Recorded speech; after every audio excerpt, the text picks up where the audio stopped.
Professor साहब, बहुत स्वागत आपका खबर फास्ट पर। धन्यवाद शमशेर जी। सर, सबसे पहले तो मैंने जैसे शुरू में जिक्र किया, एक लंबा संघर्ष रहा है। संघर्ष, समर्पण और ईमानदारी की मिसाल जब दी जाती है किसी राजनीतिक पार्टी के कद्दावर नेता के तौर पर, तो आपका नाम सामने आता है। बड़े उतार चढ़ाव आपने जी देखे। जी ये सफर आसान नहीं रहा, इससे इनकार नहीं कर सकते। लेकिन कहते हैं ना जी कि जब बीज बोया जाता है तो एक दिन वृक्ष बनता है और वो फलों से भी लदता है। आज बीजेपी की वो स्थिति है, देश में भी है और प्रदेश में भी है। लेकिन आपने जो संघर्ष किया, यहां तक पहुंचाने में एक बड़ी भूमिका निभाई कमल को। अपने सफर को कैसा आप देखते हैं? देखिए शमशेर जी, आप हमारे पुराने मित्र हैं और हरियाणा में स्वर्गीय डॉक्टर मंगल सेन जी के बाद एक समय 91 में अकेला एमएलए था पार्टी का। जी। और फिर प्रभु कृपा से, हरियाणा की जनता जनार्दन की कृपा से 2014 में मेरी अध्यक्षता में नरेंद्र भाई मोदी के नेतृत्व में हम्म। पूर्ण बहुमत की सरकार हरियाणा में बनी। जी। इतना लंबा संघर्ष का इतिहास है, जिसको मैं स्वयं दोहराता हूं तो कई बार मुझे अपने शरीर पर, ये सब कृपा भगवान की थी और ये हरियाणा की 2.5 करोड़ जनता जनार्दन की कृपा थी, जिन्होंने हम पर विश्वास किया। हम्म। और आज तो शमशेर, ऐसा यशस्वी प्रधानमंत्री हमारे पास है नेता के रूप में, नरेंद्र भाई मोदी का। जी। आज दुनिया का सबसे लोकप्रिय नेता, और हमारा सौभाग्य है हरियाणा के कार्यकर्ताओं का। जी। नरेंद्र भाई मोदी 4.5 साल हमारे प्रभारी रहे हम्म। और उनके साथ बैठकर काम करने का सौभाग्य हमारा है। जी, बिल्कुल। ये सफर बहुत उतार चढ़ाव भरा रहा, लेकिन महेंद्रगढ़ की बात मैं इसलिए करूंगा कि 5 बार आपने विधानसभा में उस क्षेत्र का प्रतिनिधित्व किया है और आपका जन्मजात रिश्ता इस विधानसभा से रहा है, इससे भी इनकार नहीं कर सकते हैं। विकास के लिए लंबी लड़ाई लड़ी है। एक ऐसा इलाका जो रेगिस्तान से सटा है, राजस्थान से सटा है, और वहां पर विकास की बयार को बहाना पर बाहर लेकर आना किसी भी सियासी दल के लिए आसान नहीं रहा। लेकिन अगर फिलहाल मैं देखूं, आपके इतने लंबे संघर्ष के बाद महेंद्रगढ़ के विकास को कहां पर पाते हैं? ऐसे कौन से बड़े प्रोजेक्ट रहे महेंद्रगढ़ में जिनको आपने अपने बलबूते पर वहां पर लगाने में, तैयार कराने में एक बड़ी भूमिका निभाई है? देखिए शमशेर जी, ये महेंद्रगढ़ जो विधानसभा है, ये हरियाणा की जो बड़ी विधानसभाएं हैं, जी। जो गांव की विधानसभा है, हम्म। उनमें से ये विधानसभा आती है। हम्म। इसका ज्यादा क्षेत्रफल राजस्थान बॉर्डर से जुड़ा हुआ है। हम्म। जैसे खेड़की विधानसभा का आखिरी गांव है, हरियाणा का भी आखिरी गांव। हम्म। सुरेती मोडियान है, ये हमारा सतनाड़ी का बास है, जी। ये नंगला है विधानसभा के, हम्म। जो हरियाणा के अंतिम गांव भी हैं। इनसे आगे राजस्थान जी। सबसे बड़ी समस्या यहाँ पे ये पानी के अकाल का इलाका था। हम्म। ये जमीन का नीचे का, ये नांगल सरोई से आगे पल पाड़ बैरावास गडा हम्म। पचीसी जी। गांव का बहिष्कार किया था नारनौल विधानसभा में, हम्म। क्योंकि पानी नहीं था, पीने का पानी नहीं था। हम्म। मैं पहली बार महेंद्रगढ़ के लोगों ने मुझे 82 में विधायक बनाया। हम्म। तब से लेकर के 87 में आदरणीय चौधरी देवीलाल जी की सरकार में मैं पब्लिक हेल्थ मिनिस्टर था। जी। सबसे पहला काम हमने, क्योंकि वाटर लेवल नीचे गया था, पीने के पानी का हम्म। हमने समस्या का समाधान किया कि महेंद्रगढ़ पीने के पानी की मामले में बहुत से इलाकों से अच्छा है। जी। फिर हमने जमीन का, जैसे दोहान नदी है, हम्म। दोहान नदी 2017 में हमने एक 3.5 करोड़ रुपया लगा के डेरोली अहीर से लेकर के बसई तक, और इस बार तो 156 दिन पानी चला। हम्म। और यहाँ जो डेरोली अहीर है, कोथल खुर्द है, कोथल कला है, हम्म। देवास है, भांडोर है, ये माजरा दोनों है, फिर मालड़ा तक इस बार इस इलाके में ये 35-40 जो गांव हैं, इनका वाटर लेवल ऊपर है। जी। उधर पहाड़ के साथ ये हमारा दूलो ठहीर है, ये हमारी ढाढोत है, सोड़ा है, बुढ़ीन है, बड़ाचा है, खातोदड़ा है, बलाना है, मेरा गांव राजावास है, उस्मापुर है, जी। और जेरपुर से लेके मांडोला नांगल माला तक एक 31 करोड़ रुपए की लागत से ये निम्बेड़ा माइनर से इन गांवों को बहुत बड़ा फायदा होता। जी। आज पूरे प्रांत के लोग आरपीएस में पढ़ने के लिए आते हैं, यदुवंशी में पढ़ने के लिए आते हैं, सूरज में पढ़ने के लिए आते हैं। क्वालिटी ऑफ एजुकेशन महेंद्रगढ़ का एक नाम है। और मैं थोड़ा स्वास्थ्य को लेकर जिक्र आपसे करूंगा रामविलास जी, सेहत को लेकर बात करूंगा आपसे, स्वास्थ्य को लेकर बात करूंगा। यहाँ पर एक महेंद्रगढ़ में 100 बेड का जो है अस्पताल वो बन रहा है, निर्माण कार्य अभी जारी है। जैसे आपने पानी का जिक्र किया, शिक्षा का जिक्र किया, और इसके साथ साथ वहां पे जो स्वास्थ्य की व्यवस्थाएं कैसे, उस पर बात हम करना चाहेंगे।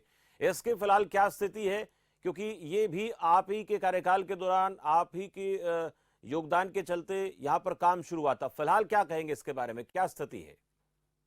देखिए शमशेर जी, जैसे महेंद्रगढ़ में 100 बेड का हॉस्पिटल में माननीय मुख्यमंत्री यहाँ महेंद्रगढ़ में उनका हमने बड़ा कार्यक्रम रखा था। आज वो 100 बेड का हॉस्पिटल बनकर के लगभग तैयार हुआ। आने वाले दिनों में माननीय मुख्यमंत्री जी को लाकर इसका उद्घाटन कराएंगे। सतनाली में भी नए हॉस्पिटल की बिल्डिंग लगभग बन करके तैयार है। ये सीएचसी थी छोटी सी, इसको भी हमने सीएचसी का दर्जा दिया है जी। और रिवासा में ये इलाका पशुपालन का इलाका है। हमारा जो खेती करने वाला किसान है वो 2-4 गाय 2-4 भैंस रखता है। तो हमने एक रिसर्च सेंटर, एक 20 करोड़ रुपए की लागत से, पहले हमारा पशु की टांग टूट जाती थी, ऑपरेशन हिसार ले जाना पड़ता था, रास्ते में उसकी मौत हो जाती थी, और हमने 2014 में पहले ही रिवासा में ये रिसर्च सेंटर जो आज इलाके की बड़ी सेवा कर रहा है, वो चालू हालत में है। वहाँ ऑपरेशन और वहाँ 2-3 डॉक्टर इतने एक्सपर्ट हैं, डॉक्टर योगेंद्र यादव, अमित सांगवान, डॉक्टर राजेंद्र यादव, किसी भी तरह की गाय भैंस हमारी पूंजी है यहाँ, और बहुत बड़ी जन सेवा ये उससे हो रही। बिल्कुल, स्वास्थ्य चाहे वो आम आदमी की बात करें या फिर पशुओं की बात करें, पशुपालन एक बहुत बड़ा व्यापार बन रहा है कि कृषि के साथ साथ किसानों के लिहाज से, तो उनकी सेहत का भी ख्याल रखा जा रहा है। अब एक चर्चा हम करेंगे, बहुत बड़ा प्रोजेक्ट है IMT खुडाना, जिसका शिलान्यास खुद सीएम मनोहर लाल ने किया था, लेकिन अभी उसको लेकर लोगों का इंतजार थोड़ा सा बढ़ रहा है। इसके बीच में क्या अड़चने आ रही हैं जिसके चलते इस पर काम होने की जो दिक्कत है वो पेश आ रही है? शमशेर जी, आपने बड़ा उपयुक्त सवाल पूछा है जी। मैं माननीय मुख्यमंत्री जी से 22 दिसंबर को चंडीगढ़ मिला था, और आप जानते हैं मैं धुनी आदमी हूँ, और जब जब भी मिलता हूँ 24, 25, 26 को माननीय मुख्यमंत्री जी मई में महेंद्रगढ़ जिले में थे। 24 को उनका रात्रि विश्राम जाट धर्मशाला नांगल चौधरी में था। 25 को डोंगड़ाहीर में अशोक यादव के घर पर माननीय मुख्यमंत्री जी का विश्राम था। 26 को वो सतनाड़ी महेंद्रगढ़ के इलाके में थे। तीनों दिन उन्होंने अपनी जुबान से आईएमटी खुडाना का जिक्र किया और वहां जो जमीन की बात थी, 3 दिन पहले एसडीएम हमारे आईएएस हर्षित कुमार रेवेन्यू के सारे जो रिकॉर्ड हैं 148-20 मेन सड़क से लेके आईएमटी खुडाना तक 198 फीट चौड़ा, क्योंकि ये बड़ा प्रोजेक्ट है, यहाँ बड़े भारी उद्योग लगेंगे जी। और वो जमीन के कागज सरकार को सौंप दिए और आने वाले दिनों में युद्ध स्तर पर 2024 से पहले पहले 24 लग गया है और मैंने माननीय मुख्यमंत्री जी से कहा है कि यहाँ टेंट लगा के और सारे विभाग बैठे और इसको चालू करें। जी, बहुत जल्द ये काम शुरू हो जाए, यहाँ के लोगों की डिमांड है, मांग है और आपका ये ड्रीम प्रोजेक्ट अगर मैं कहूँ तो गलत नहीं होगा। जी। इसी तरह से सब डिपो जो है वो बनकर तैयार हो गया बस स्टैंड का, उसको लेकर हाँ थोड़ी सी दिक्कतें आ रही हैं, उस पर क्या तैयारी है, क्या लगता है कब तक इसको लेकर समर्पित कर दिया जाएगा? इसी जनवरी के आखिरी तारीख तक अब सब डिपो की जो 71 बसें नई ट्रांसपोर्ट मिनिस्टर से बात हुई थी, उन्होंने सब डिपो के लिए नई 71 बसें दी हैं और जनवरी के आखिर तक इसका उद्घाटन होने वाला है। जी, तो बहुत अहम ऐसे सवालात हैं जिन पर आज हम चर्चा कर रहे हैं महेंद्रगढ़ विधानसभा के। हालांकि फिलहाल अब एक सवाल मेरा आपसे है कि जब 5 विधानसभाओं के नतीजे नहीं आए थे उस दौरान राव दान सिंह जो वर्तमान में विधायक है महेंद्रगढ़ से, उन्होंने कहा था कि 5 राज्यों में बीजेपी किसी भी राज्य में कमल नहीं खिला पाएगी, ये उनकी तरफ से कहा गया। लेकिन उसके बाद परिणाम जो सामने है अपने आप में सब कुछ साफ कर रहे हैं, तो उनके इस बयान को कैसे आंकते हैं और आगामी हरियाणा की सियासत पर 2024 के लोकसभा और विधानसभा चुनाव में आपकी क्या तैयारी है, जानना चाहूंगा। देखिए शमशेर जी, आप हरियाणा में कुछ बातें भगवान की मेरे पर बहुत कृपा है, भोले शंकर की जी। मैंने 10 जनवरी 2019 को जींद में चौधरी भूपेंद्र हुड्डा को हमने कृष्ण मिड्डा के नामांकन के समय कहा था कि हुड्डा साहब तेरा कांडा हमने काट दिया। जी। कुछ लोग भविष्यवाणी चुनाव परिणाम के बाद करते हैं, रामविलास शर्मा भविष्यवाणी नामांकन के समय करता है और वो आपने देखा था जी। 6 नवंबर 2023 को डॉक्टर जसवंत यादव बहरोड से हमारे विधायक हैं, उनके उस सभा में मैंने भविष्यवाणी की थी जी कि तीनों प्रांतों में बीजेपी सरकार बनाएगी। ये 6 नवंबर की बात है जी। शमशेर जी। वहां बहन वसुंधरा राजे भी थी, बाबा बालकनाथ जी भी थे, डॉक्टर जसवंत यादव का नामांकन भरने हम गए थे और मैंने कहा था राजस्थान में 121 सीटें बीजेपी की आएंगी, 115 प्लस 10 125 सीटें आई और बीजेपी की सरकार पूर्ण बहुमत की सरकार बनी। डॉक्टर जसवंत यादव जीते, वसुंधरा जी जीती, बाबा बालकनाथ जी जीते। यहाँ महेंद्रगढ़ के ये पत्रकार बैठे हैं, इनसे ये कहने लगे नहीं छत्तीसगढ़ तो आप भूल जाइए, वहां बड़ा सख्त मुकाबला। मैंने कहा सबसे बड़ा सरप्राइज ही छत्तीसगढ़ से मिली। शमशेर जी, चुनाव की राजनीति में वोटर का एक मूड होता है। 2024 का हो गया मुहूर्त है, अगले 5 साल नरेंद्र मोदी जी की बहुत जरूरत है। जी, अगर आपसे बात मैं करना चाहूंगा, आप तैयारी है, चुनाव को लेकर तैयारी कर रहे हैं, लोकसभा चुनाव को लेकर तैयारी कर रहे हैं, और एक साथ साथ सवाल ये भी आपसे जानना चाहूंगा कि 2014 में एक बड़े अंतर से आपने यहाँ से जीत हासिल की, पर 2019 के चुनाव में क्या समीकरण ऐसे रहे जिसकी वजह से जनता ने, हालांकि जनता आपकी अपनी है, उनके दिल में आप रहते हैं, वो आपके दिल में रहती है, पर वोट तक उस वोट में कन्वर्ट नहीं किया उन्होंने, ये क्या कारण रहा? देखिए शमशेर जी, अपन सब लोग आदमी हैं, हम्म। कोई गलती तो हमारी भी रही होगी, जी। परंतु जो कुल मिला के वोट है, हम्म। कुछ लोगों ने महेंद्रगढ़ में हमारा मुकाबला केवल कांग्रेस से नहीं होता है, हम्म। कांग्रेस से दूसरे कारणों से किसी को कुछ पैसा दे के खड़ा कर दिया, हम्म। ये गांव बीजेपी के वोट देते हैं, हम्म। आप इन गांवों में जितने वोट ले लेंगे। हम्म। 2019 में महेंद्रगढ़ में भूमि दी है, जी। 5 बार मुझे मेरे जैसे गरीब आदमी को यहाँ से विधानसभा में हम्म। 77 का जो जनता पार्टी का लहर का चुनाव था, हम्म। मैं तो बिहार की गया, जेल से छूट के आया था, जी। तब मैं 77 में 645 वोटों से हारा था। हम्म। राव दलीप सिंह जी यहाँ से जीते थे। हम्म। उसके बाद 4 बार लगातार जी। मुझे जनता जनार्दन ने आशीर्वाद दिया। हम्म। और शमशेर जी, यहाँ महेंद्रगढ़ में तीसरी पीढ़ी का मैं चौकीदारा करता। जी। महेंद्रगढ़ में विकास के नाम पर हम्म।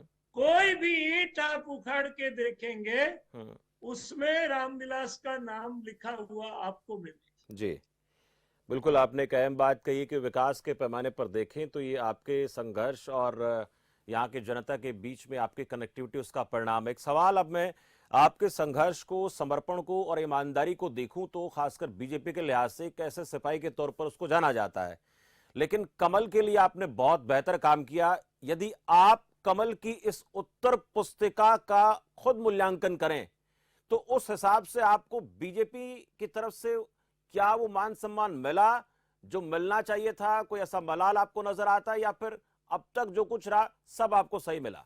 देखिए Shamsher ji, BJP is a party with difference. जी। महाराष्ट्र में देवेंद्र फडणवीस जी आज भी 74 एमएलए के नेता है। 5 साल वो महाराष्ट्र में कामयाब मुख्यमंत्री रहे। जी। आज सारे राजनीतिक दल फेल क्यों हो रहे? We are missionary people. हम अपने शरीर के लिए नहीं है, हमारे यहाँ देश प्रथम है, राष्ट्र प्रथम है। और हमारे संगठन ने देवेंद्र फडणवीस को कहा कि एकनाथ शिंदे को मुख्यमंत्री बनाना है, आपने डिप्टी चीफ मिनिस्टर बन के सरकार चला। अभी आपने 3 प्रांतों में देखा, ये लोग भाई लोग जातीय गणना करते रहे और नरेंद्र भाई मोदी ने उसको क्रियान्वयन रूप दे दिया। जी। देवेंद्र, ये जो हमारा मोहन यादव है, ये तीसरी बार महाकाल जो उज्जैन है वहां से विधायक। जी।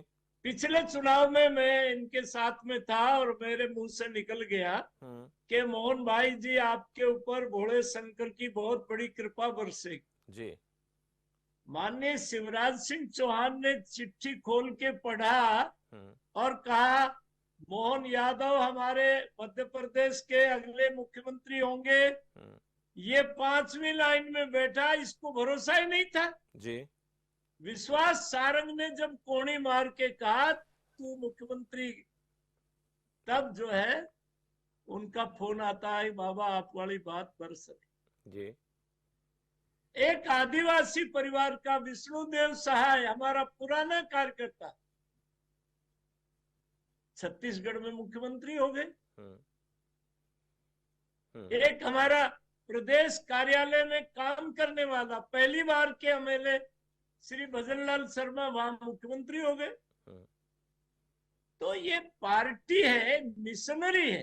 कांग्रेस ने, सोनिया गांधी ने कहा कि भाई ये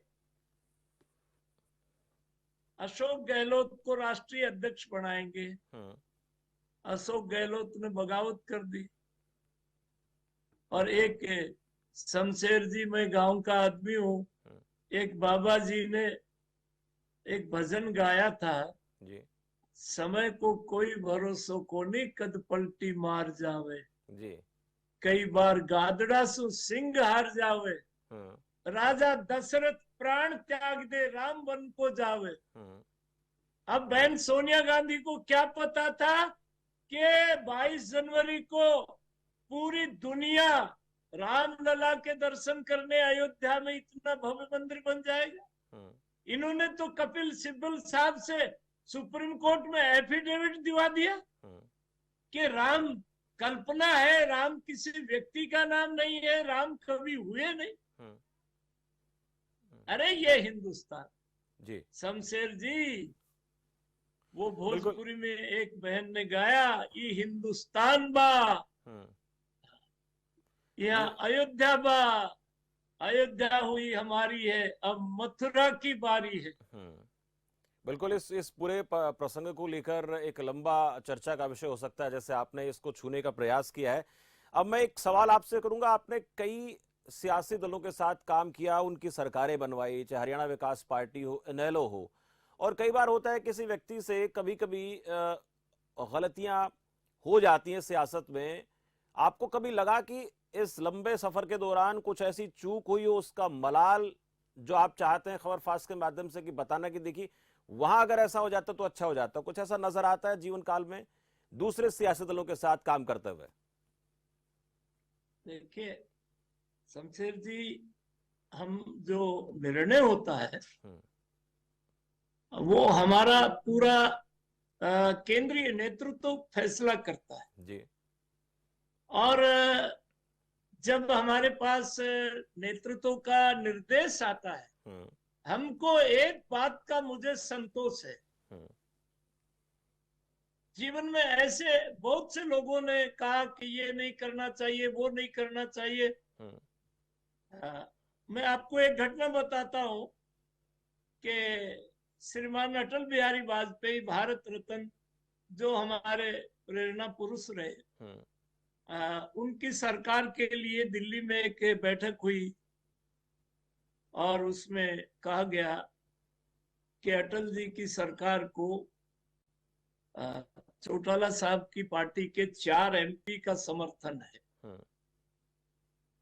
और वो आपकी तरफ से एक चिट्ठी चाहते हैं। मैंने कहा अटल जी की सरकार बचाने के लिए जी हमको अपना जिंदगी में कोई हो नहीं गए। और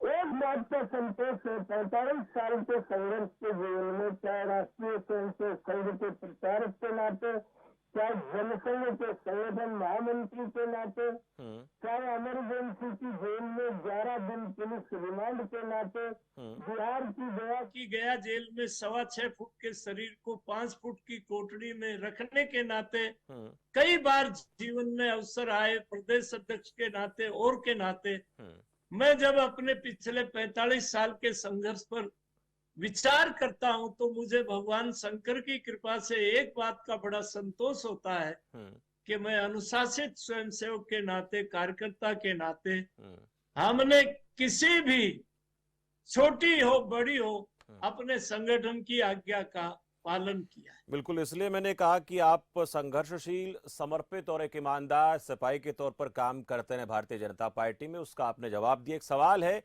अब आपके पुराने सहयोगी इंडियन नेशनल लोकदल हों, वर्तमान में सहयोगी बीजेपी की जननायक जनता पार्टी है, इन दोनों की सियासी स्थिति क्या नजर आती है प्रदेश की सियासत में, प्रदेश की जो सियासी सेहत में क्या देखते हैं दोनों का भविष्य? देखिए शमशेर जी, हरियाणा में एक समय हम जनसंघ छोटी पार्टी होते थे और चौधरी देवीलाल जी हमारे नेचुरल पार्टनर रहे, वो आदरणीय नेता थे हमारे। जेल में मैं उनके साथ में रहा और उनकी सरकार में रहा। ये नेचुरल अलाई।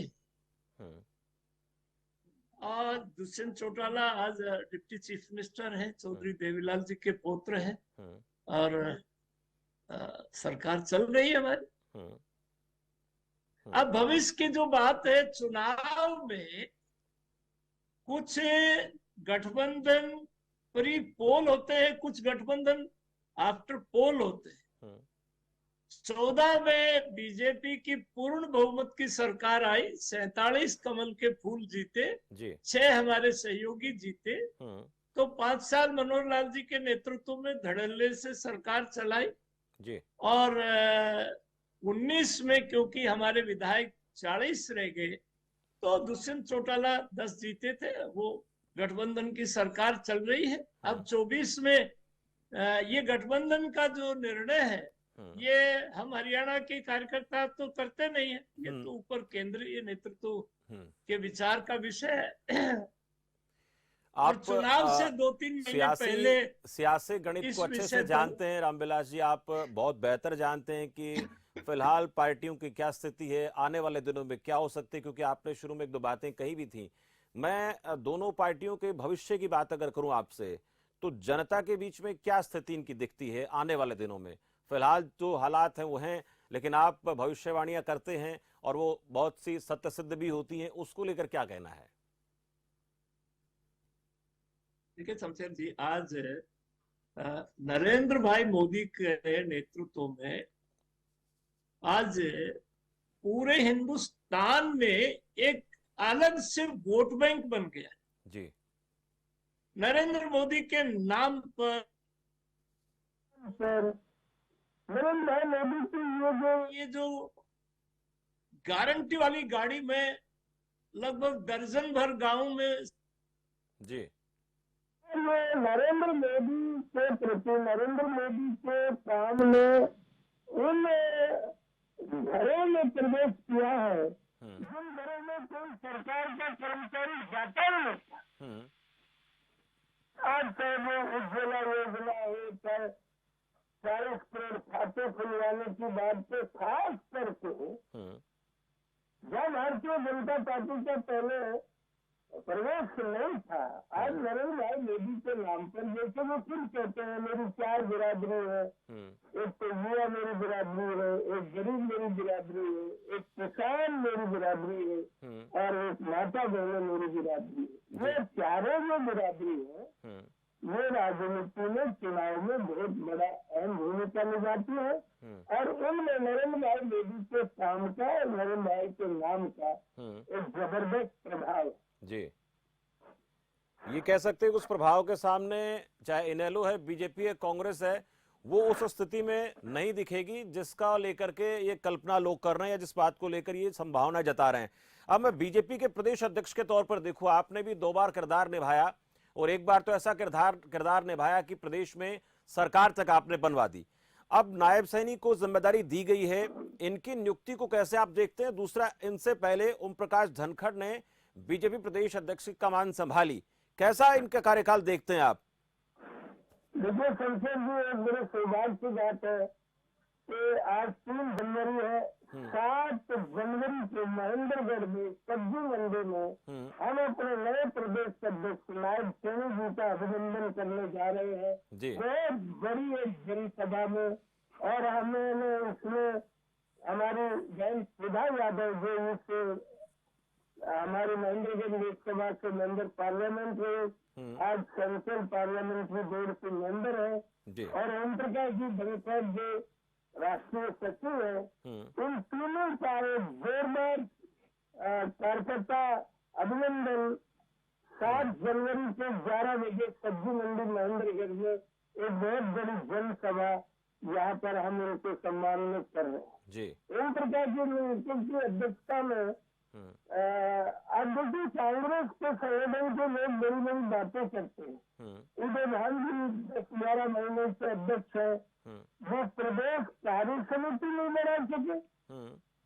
ओम प्रकाश जी धनखड़ अध्यक्ष रहे 90 विधानसभाओं में, 80 विधानसभाओं का हमने 15 प्रमुखों का सम्मेलन कर दिया। आज कांग्रेस के लोग गाली देने में, उत्पटाई देने में मस्त है, परंतु जहाँ तक संकेत भी संगठन की जो स्थिति है, वो भारतीय जनता पार्टी इनसे बहुत बेहतर स्थिति में। जी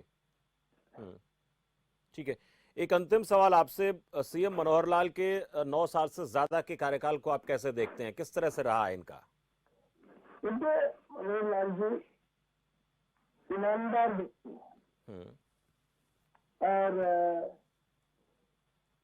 वो पिछले कहीं, परंतु हरियाणा में गांव का गरीब आदमी जब तुलना करता है तो आखिर में वो ये कहता है यार आदमी तो भला है, आदमी तो ईमानदार है, यह ना कोई बिरादरी की बात है न कोई उस तरह की, मतलब हर आदमी दिन रात एक आदमी अपने काम में लगे रहते हैं।